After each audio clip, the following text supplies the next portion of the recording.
Kota Makassar belum beranjak dari zona orange ke zona kuning. Pasalnya beberapa pekan terakhir terjadi penambahan kasus di ibu kota Sulawesi Selatan ini sehingga masih harus menyandang zona orange.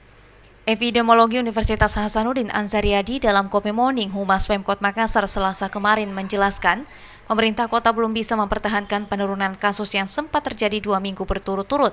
Kasus meningkat pada 3 minggu terakhir dengan persentase mencapai 30%.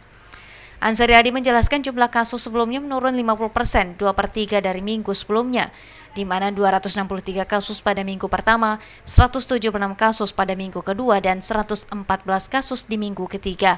Jika seandainya kasus turun menjadi 100 pada minggu keempat serta konsisten, maka Pemkot Makassar akan berpindah status zona pada pekan selanjutnya.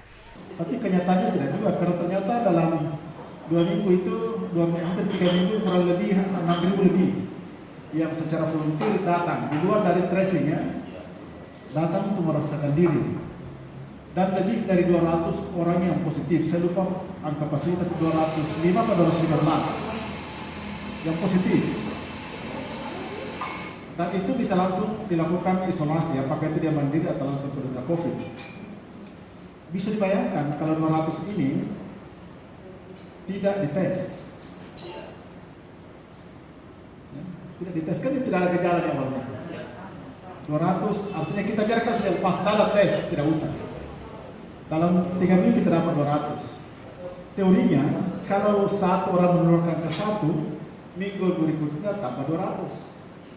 Ansariadi menambahkan pihaknya telah menyampaikan ke penjabat wali kota Makassar untuk segera melakukan tindakan pencegahan penyebaran COVID-19 dengan melakukan tracing ke masyarakat agar yang masih terpapar dapat segera dideteksi dan tidak menyebar ke masyarakat lainnya.